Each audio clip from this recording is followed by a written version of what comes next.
Mr. Newhouse is recognized for 5 minutes. Thank you, Chair Gosar, and I appreciate very much the opportunity to be part of this hearing. Thank the guests for being here today. So I'm from the state of Washington. As you are familiar, the 4 lower snake dams are certainly what many people call, and me included, the lifeblood of central Washington. They literally transform an arid desert into bountiful farmland.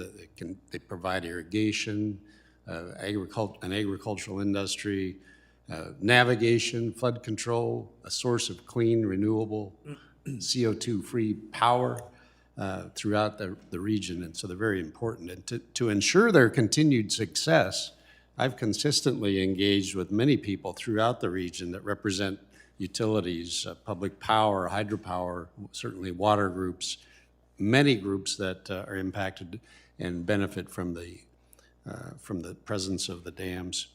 You literally represent millions of people in the West, and this is such an important process for us to be talking about, and I appreciate you guys being here.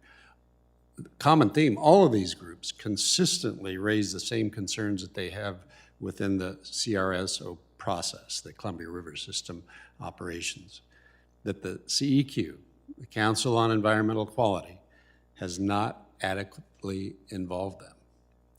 That's very frustrating. These are the stakeholders in this mediation process. It's very frustrating. In fact, in one case, stakeholders like the Public Power Council and the Northwest River Partners were invited to an August 18th, 2023 meeting, a meeting that was scheduled 13 days prior to the expiration of the mediation. So certainly stakeholders had a chance to express their concerns, but I'm guessing they were registered, but none of their concerns were addressed or remedied.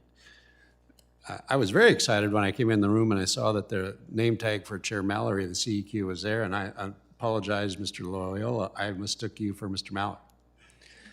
So I was going to direct some questions to you, but not being able to do that, I'll have to redirect my thoughts to others. So, Mr. Sims, if you'd avail yourself, do you think that 13 days is enough time for CEQ to incorporate any potential recommendations into the mediation?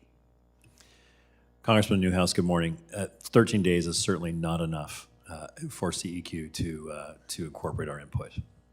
Do you believe that, or in your opinion, I should say, how do you believe that this lack of collaboration will impact the end result that we may see from this mediation process? You know, sadly, sir, I would say as a 4th-generation Washingtonian myself, we're further apart than we were when we started this process. And I used a 4-letter word earlier to describe it. It's a sham, S-H-A-M. I think that this process has really isolated folks from the ability to really engage and find true compromise in the middle, and I do believe that there is a middle for compromise. And I was sad to see Congressman Huffman leave the room so that we could address some of the issues he raised about salmon, because we do care deeply about the salmon in our region, the survival of the salmon, the habitat investments, the predation reduction investments that we're making. Those are all critical for their survival, and we're all in. We live in those communities, and we want those salmon to succeed. So I'm kind of an optimist, I guess, not naively so. So I was glad to see the extension so that maybe we could address some of these longstanding concerns that I didn't think there was adequate time given to address. In the remainder of this extension that we have before us, what would you recommend that, in your opinion, CEQ could do differently than they have over the past 2 years to make sure that these concerns that are being raised are incorporated into the mediation process, and that we end up where we need to be, with a fair, equitable resolution?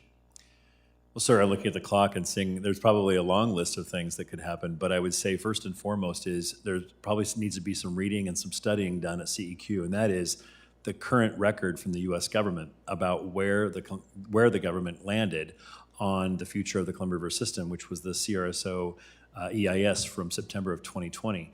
As well, I think that as I outlined earlier, the NOAA report that CEQ has heralded and put forth is unsubstantiated and is a 180-degree difference from the former and established NOAA science in this basin. So we've got to actually do some homework in this region, and we've got to get folks back together to the table in a way where we can compromise. I'm hopeful we can do that in the remaining days of this stay. Yeah, I am too. Like I said, I'm optimistic, but hopefully not naively so. And look forward to a positive resolution to this once and for all. Thank you, Mr. Chairman. I'm over my time, and again, I appreciate being allowed to sit in on this hearing. Thanks for being here. The Western Caucus